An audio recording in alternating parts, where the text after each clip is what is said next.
Paz do Senhor, meus irmãos, professores, adolescentes, na sua tela, presbítero Maurício Alves, apresentando hoje a 6ª lição da Escola Bíblica Dominical, que é da classe dos adolescentes. Esse programa aqui, que é um oferecimento da ADC TV, a TV da Assembleia de Deus de Criciúma, no canal ADC Educacional, que é coordenado pelo pastor Ramon Melo de Oliveira, que é dirigido pelo presbítero Adriano Fidelis e regido pelas boas mãos do nosso pastor-presidente, pastor Roberto Ronato Ovailer. Meus irmãos, fica comigo para mais uma aula. Vamos hoje para uma nova parábola, onde nós vamos ver alguns relatos de Jesus e alguns momentos enquanto Jesus esteve presente nessa terra e servindo ali de um canal do reino de Deus para esse mundo onde nós estamos vivendo. Nessa parábola aqui, a gente vai observar que é um pouco diferente das demais, porque enquanto nas demais parábolas que nós contamos, e aqui eu não vou falar, vou deixar para você ir lá assistir quem não assistiu ainda, a gente observa que a fonte de inspiração de Jesus nas demais parábolas que nós contamos aqui eram os discípulos, alguma ocasião, um fator comum que ocorria ao redor dos discípulos ou até mesmo da multidão que ouvia Jesus, e Jesus, se aproveitando daquilo, trouxe uma grande lição moral. Essa de hoje a gente vai observar que é um pouco diferente. A inspiração para o relato e o contar da parábola de Jesus vai ser alguns principais da sinagoga que estavam um pouco revoltados com Jesus. Mas é interessante que a gente vai observar aqui no decorrer da história é que Jesus ele não vai se intimidar com aqueles que estavam um pouco indignados com ele, mas muito pelo contrário, vai trazer um grande ensinamento de grande valor e também de edificação espiritual para aqueles que se encontram com essa parábola em todos os momentos da história. Então vem comigo para a parábola. O tema da lição é obediência verdadeira e a parábola é a parábola dos 2 filhos de Mateus capítulo 21.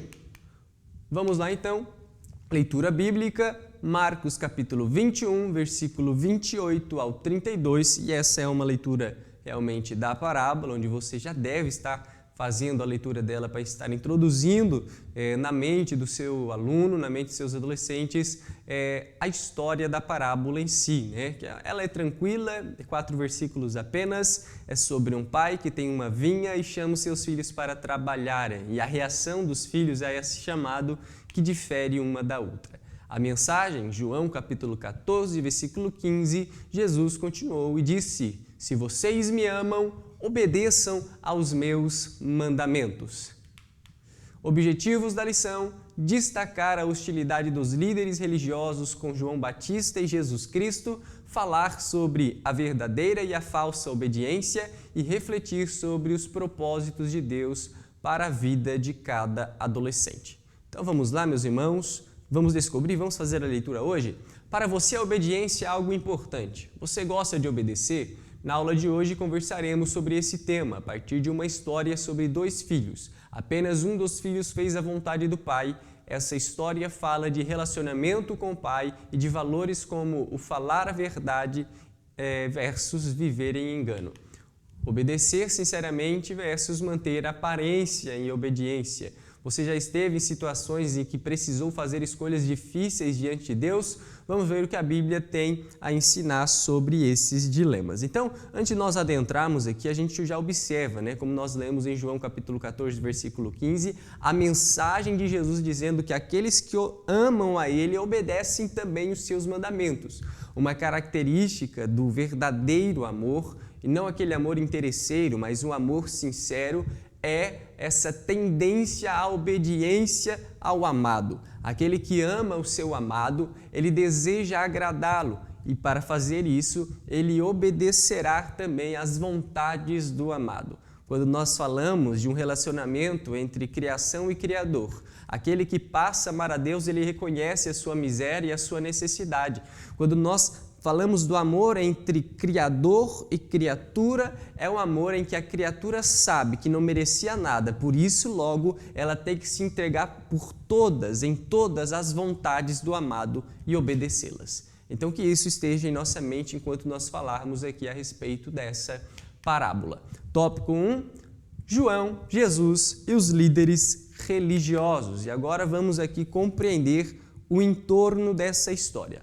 Meus irmãos, o primeiro ponto aqui a destacar é que Jesus ele está em Jerusalém, né? Essa é a passagem que vai relatar a chegada de Jesus em Jerusalém, os acontecimentos que vão suceder com Jesus em Jerusalém e que são antecedentes à morte de Jesus, à crucificação de Cristo. E daí quando nós olhamos para o capítulo de número 21, nós vemos que ele é dividido em algumas partes. Primeiro, a entrada triunfal, aquele momento em que Jesus vai chegar em Jerusalém. A purificação do templo, a figueira seca e, por fim, a parábola dos dois filhos. Então, desde a entrada triunfal de Jesus em Jerusalém, que vai ganhar ali os primeiros versículos desse capítulo, o povo vai receber Jesus de uma forma maravilhosa, né? Nós sabemos a história. A chegada de Jesus em Jerusalém é uma chegada grandiosa, digno de um rei, com o povo gritando hosanas ao filho de Davi, hosana nas alturas, e o clamor judaico por salvação. Eles almejavam, achavam que Jesus era o Messias, mas tinham uma expectativa de que ele libertaria o povo naquele momento já, né, como um grande revolucionário que libertaria o povo do domínio romano. Só que nós sabemos que não foi assim que aconteceu. O plano, a obra vicária, a obra de Deus era diferente das expectativas que o povo judeu tinha criado. Mas enfim, somente o fato de Jesus chegar em Jerusalém e sendo adorado e sendo louvado e tratado como Messias por boa parte do povo, com certeza os hipócritas ali, eles já, na boa expressão que nós usamos, né, já estavam se mordendo de inveja e olhando para Jesus não com os bons olhos. Aí depois de Jesus ele ter recebido essa recepção maravilhosa em Jerusalém, nós vemos ali na passagem que Jesus ele vai para o templo, ali no versículo de número 12, e quando Jesus chega no templo, ele vai se deparar com um templo desordenado, né? Com a casa desordenada, alguns vendedores comprando e vendendo dentro do templo, onde não era local apropriado para tal. Então, quando Jesus ele chega no templo, o que faz um Deus quando chega no templo? Ele expulsa os vendilhões e ele coloca ordem na casa, porque uma característica divina é essa: Deus ele é ordem. O mundo, como habitação de homens caídos, ele tem uma tendência à desordem. Ele é chamado, então, né, onde não há ordem, é chamado de caos. Então, o mundo, como habitação dos homens caídos, é caos por causa do pecado. Mas a natureza, quando nós paramos para observar aquilo que Deus criou como natureza, ela é ordenada por essência. O corpo humano, ele é ordenado também por essência. A alma, como a influência do pecado, ela tem uma tendência à desordem, mas da mesma forma, quando Jesus ele entra no templo, ele traz ordem para o templo. Logo após ele trazer ordem, nós vamos observar que vai chegar ali alguns coxos e Jesus vai curar os coxos e depois ele vai receber a adoração das crianças que cantavam hosana ao filho de Davi, ou seja, o local onde estava sendo usado para comprar e vender, que não era apropriado para isso, quando Jesus ele chega no ambiente, ele traz ordem, ele cura e depois aquele ambiente que era de vender se torna um ambiente de adoração. Então, a grande questão que a gente está levantando aqui, e quem sabe você pode trazer também para a edificação da sua vida, o que um Deus faz quando chega no templo? Da mesma forma, Paulo vai dizer que nós somos templo do Espírito Santo. Aquele que aceita, aquele que se rende ao Evangelho da cruz, ele recebe dentro de si a presença do Espírito Santo de Deus. E quando o Espírito Santo ele vem sobre o nosso templo, sobre esse corpo aqui, o Consolador, ele traz ordem aonde havia desordem. Ele cura as nossas feridas, ele cura as nossas enfermidades espirituais ou as nossas enfermidades psicológicas e nos leva a adorar a Deus em espírito e em verdade. Então, quando o Senhor ele chega no templo, ele chega com transformação. Aquele ambiente que antes era um ambiente utilizado ou deturpado, desordenado, quando o Senhor chega, ele é ordenado e o Senhor passa a receber a melhor parte da nossa vida, a melhor parte da nossa adoração, a melhor parte da nossa entrega. Ele é a primazia dentro do templo. E a gente vai observar isso. Versículo 23, os sacerdotes e os escribas, depois de ver as crianças ali adorando a Jesus, ficam indignados com Jesus. quando eles veem ali as crianças dentro do templo cantando hosanas, aí até Jesus vai dizer, né, não é das crianças que sai o perfeito louvor, mas eles já ficam indignados, já estavam irritados com Jesus, e aí vai chegar mais à frente, quando nós vamos observar que Jesus vai ter um diálogo, ou uma troca, uma conversa entre Jesus e esses principais das sinagogas e anciões do povo. E aí quando chega ali a esse momento da pergunta, eles vão estar no templo, Jesus ele vai estar ensinando ainda no templo, né? Outro ponto a destacar. E aí os principais dos sacerdotes e dos anciões do povo, eles se aproximam de Jesus e eles vão perguntar com que autoridade Jesus fazia tudo aquilo. E provavelmente eles já estavam se referindo ao momento em que Jesus ele chegou purificando o templo. Então, era um grande questionamento que eles tinham, mas que era um questionamento tendencioso, né? E aqui é maravilhoso, porque o objetivo deles era pegar Jesus em contradição. Mas quando Jesus vai responder eles, Jesus vai fazer uma pergunta que vai expor a hipocrisia com que eles estavam tratando aquele assunto. E a pergunta de Jesus é se o batismo de João Batista era do céu ou dos homens, né? E eles se veem numa expressão que nós utilizamos, um beco sem saída, né? Numa sinuca de bico, porque se eles respondem do céu, Jesus responderia. Então, por que vocês não creram? Agora, se eles respondem da terra, o povo gostava de João, né? E eles não podiam ir contra o povo, ou seja, se eles falassem, esse povo ia ficar contra eles. Então, aqui nós observamos que é difícil manter decisões impopulares e agradar ao povo, né? A não ser que você conte mentira, que é o que eles fizeram para jogar o povo contra Jesus posteriormente. E aí, as principais referências intelectuais e religiosas do povo numa questão tão simples, né?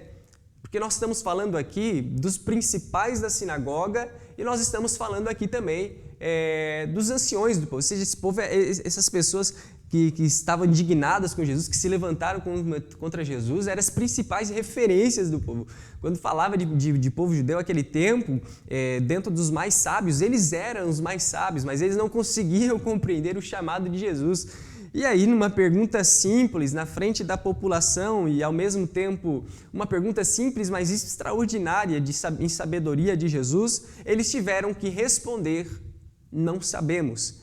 E aí, se Jesus perguntasse para o povo, é interessante porque é uma questão muito simples. Se Jesus perguntasse para qualquer um que estava ali observando ele pregar, se o batismo de João era do céu ou da terra, a pessoa ia responder, não, sem dúvida, mas que pergunta é essa, né? O batismo de João é do céu. Agora, para os principais da sinagoga e para os anciões do povo que eram hipócritas, eles não tinham uma resposta, ficaram sem resposta. E aí nós temos a deixa que Jesus precisava para contar a parábola dos dois filhos. Após essa ocasião, após esse momento, com Jesus ali ensinando no templo, os principais da sinagoga já meio indignado por causa dos acontecimentos antecedentes, questionam Jesus com que autoridade ele fazia isso. Aí Jesus fala, eu vou responder se vocês me responderem essa pergunta aqui, o batismo de João é do céu ou da terra? E numa pergunta tão simples, que se Jesus perguntasse para uma criancinha que estava ali, ela ia responder que era do céu. Mas aí os hipócritas não conseguiram responder e falaram na frente do povo, não sabemos. Eu só imagino qual foi a reação do povo, né? Como é que eles não sabem? Né? Porque o povo tinha João Batista como um profeta de Deus e tinha Jesus Cristo também, como nós bem observamos, como Messias. Mas eles fogem da pergunta. E aí a gente vai então para a parábola que Jesus vai contar. Tópico 2, a verdadeira e a falsa obediência. Vamos lá então. Perguntas, vontade de Deus e arrependimento. Então aqui nós vemos dois filhos. Quando Jesus ele começa a contar a parábola, dois filhos que tinham trabalho na vinha. A vinha era do pai e o pai vai chamar os dois filhos para exercerem o trabalho na vinha. Perceba que o chamado é para os dois, né? O chamado ele não é uno. O pai não vai fazer dessa forma, né? Tem dois filhos, o pai vai chamar um e não vai chamar o outro. Não, o pai ele vai chamar os dois filhos para o trabalho.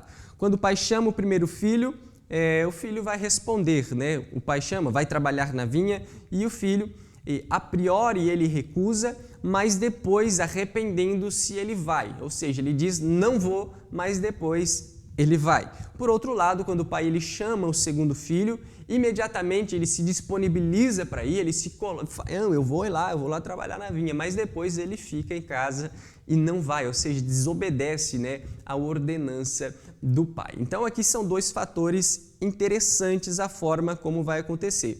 São dois filhos com a mesma ordem, com o mesmo pai, trabalham na mesma vinha, mas que tomaram decisões diferentes. Enquanto o primeiro, ao chamado do pai, houve uma recusa inicial, mas depois se entregou e foi para o trabalho.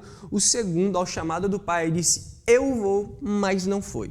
E aqui é interessante, porque quando nós comparamos a conversa anterior sobre João com a sequência da parábola, nós vemos algumas semelhanças.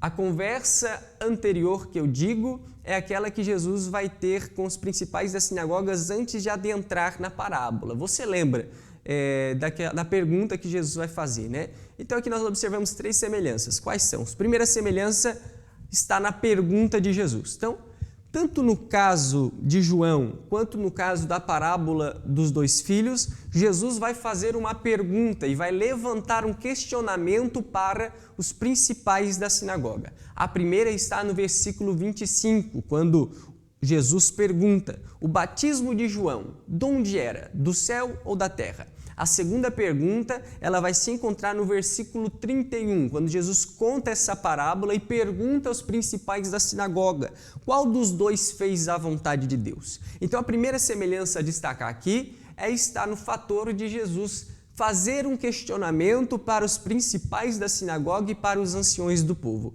A segunda semelhança que nós observamos nessa passagem está na dicotomia das perguntas, nessa dualidade, né, de Jesus fazer, é isso ou isso?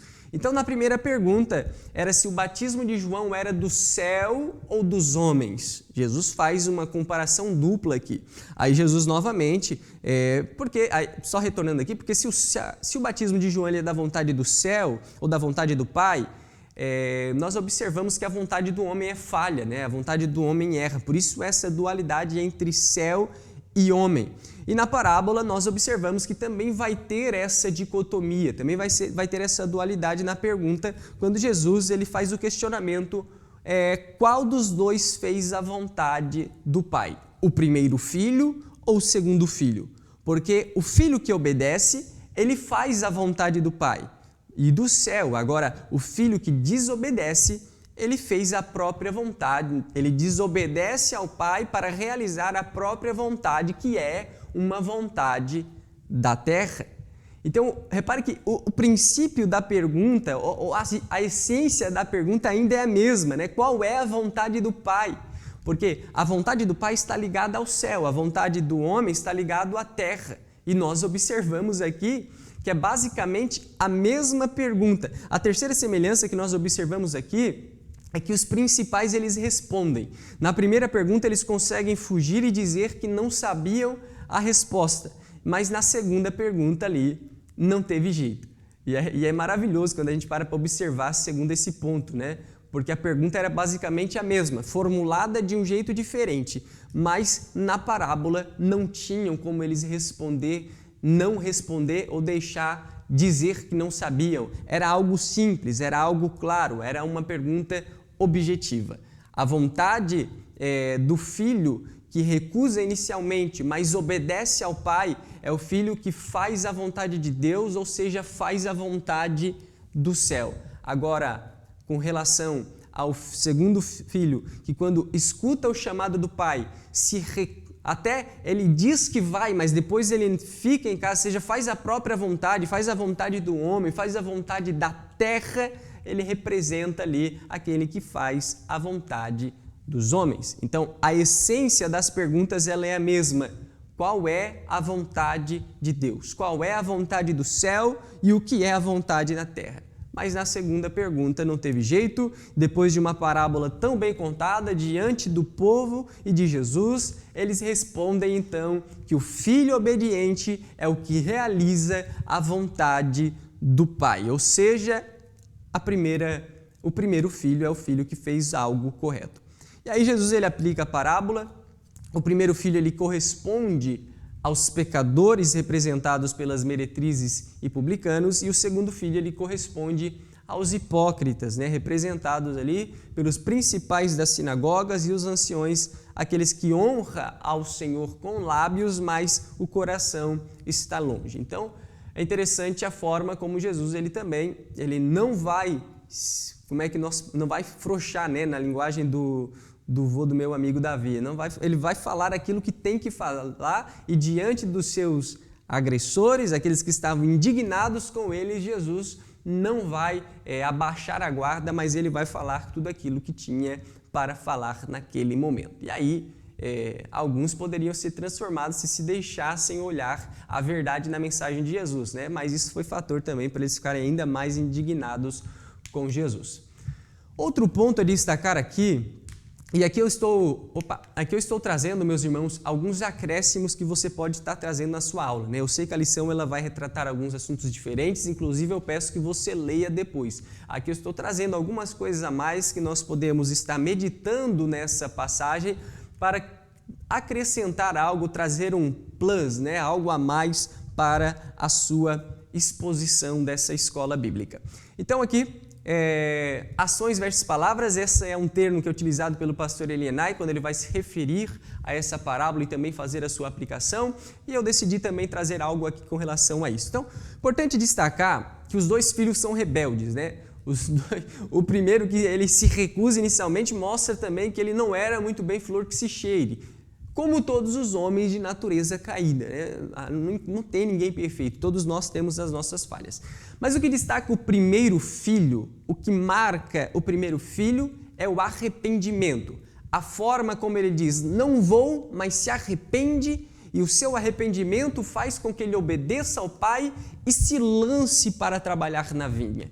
E o que marca o segundo filho é a hipocrisia. Aqueles que dizem que fazem a vontade do Pai, os anciões do povo, os principais da sinagoga, hoje chamado por nós de fariseus, aqueles que dizem fazer a vontade do Pai, mas não o fazem.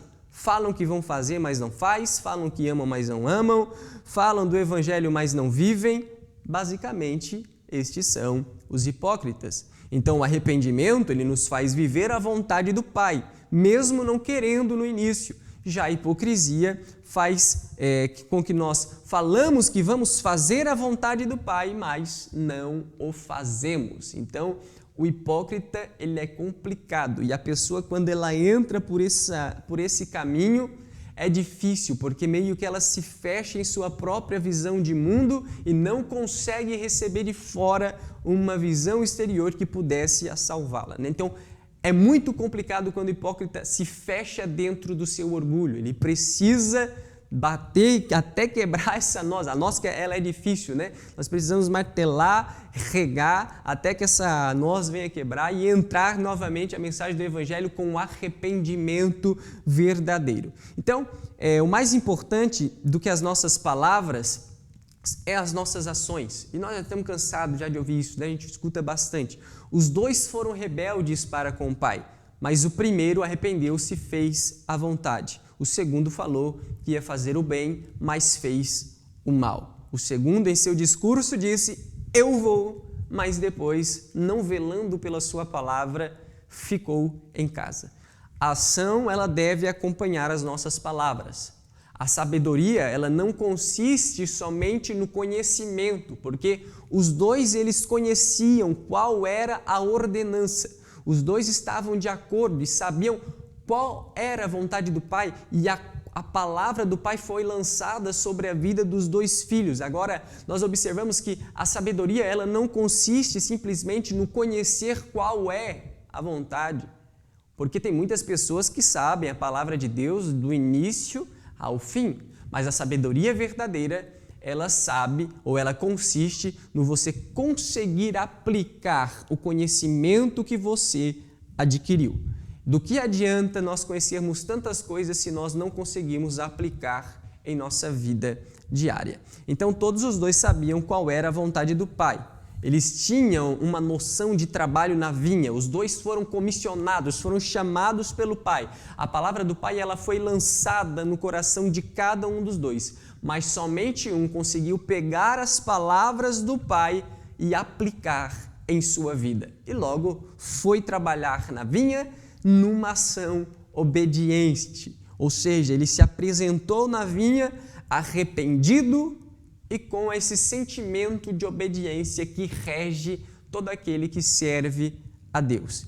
Então, as palavras elas não fazem sentido se elas não puderem ser aplicadas. É necessário nós olharmos para a palavra de Deus e ir para a vinha aonde a palavra se aplica. A sabedoria ela consiste na aplicação da palavra de Deus. Uma frase ali de R.C. Sproul: as teorias encontradas na Bíblia procedem de Deus. A Bíblia é eminentemente prática. Ou seja, o que isso quer dizer, né?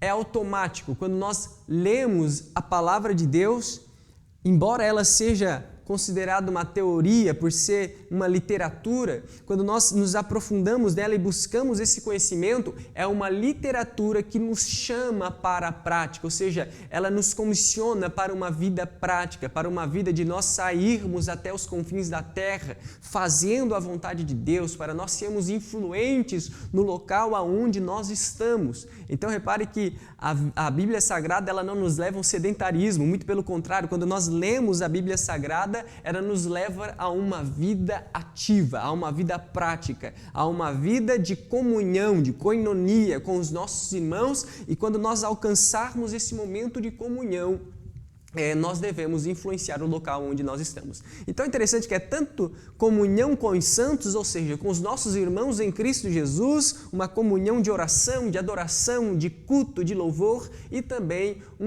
uma comissão, aí nós irmos aqueles que ainda não são nossos irmãos, porque ainda não se entregaram à vontade do Pai, mas o ID, o chamado de ir até os confins da terra, também nos comissiona a nós sairmos do nosso canto e nós irmos à prática fazer a vontade de Deus. Então recebe que as palavras das Escrituras nos levam à ação, aonde aquelas palavras se aplicam em nossa vida. Então isso é reino de Deus e nós louvamos a Deus por isso. Vamos lá então, tópico de número 3, para nós aqui finalizarmos essa lição maravilhosa. Deus tem um propósito para a sua vida. Então, a aplicação de Jesus ela foi clara, né? Só nós finalizamos aqui.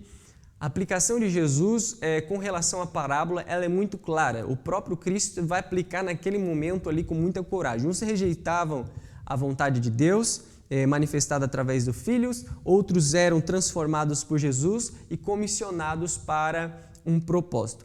E aqui a gente observa dos filhos rebeldes, tanto os desobedientes quanto os obedientes, ambos são chamados para fazer a vontade de Deus. E nós temos a oportunidade dada por Deus de servirmos nessa vinha. E tudo isso pela graça e pela misericórdia de Deus. Nós podemos, da forma como nós estamos, nós podemos colaborar para esse reino de Deus. Isso é maravilhoso, né? Nós fomos chamados para trabalhar na vinha do Pai. Olha a misericórdia do Pai para com as nossas vidas e ao mesmo tempo, olha que lindo. Então, a nossa geração, ela pertence a esse tempo aqui, onde nós somos colocados por Deus. Anos 2000, aqui nós estamos em 2024, então com as ferramentas tecnológicas que Deus nos deu, que nós possamos entender o propósito de Deus, escutar o seu chamado, fazer a sua vontade e nesse tempo em que nós estamos, nós podermos sermos úteis na obra ou na vinha do Senhor. Então, cada um de nós, aqueles que estamos aqui, cada um dos seus adolescentes, cada um daqueles que estão ao seu redor, nós recebemos a oportunidade e que consiste um propósito dado por Deus de trabalho na vinha do Senhor. Esse chamado ele é estendido a todos, tanto aqueles que não se arrependeram, como nós observamos no segundo filho, que não foi obediente e temente à vontade do Pai, quanto também para aqueles que ainda que a princípio neguem a vontade, mas depois se entregam à vontade, à palavra e ao chamado do Pai para trabalhar na vinha. Meu irmão, deixa eu lhe dizer, há um serviço na vinha para nós, há um serviço na vinha para você, para os seus adolescentes, para os seus, há um trabalho a ser executado. Por isso que eu digo, peça ao Pai que revele qual é a sua vocação dentro do reino de Deus. Se você anda assim, que às vezes, principalmente os nossos adolescentes, às vezes fica um pouco perdido, assim, não sabe exatamente para onde que vai, nem o que vai fazer. Mas ore juntamente com seus adolescentes para que o Senhor venha revelar as suas vocações, pois todos têm a sua utilidade dentro do reino de Deus.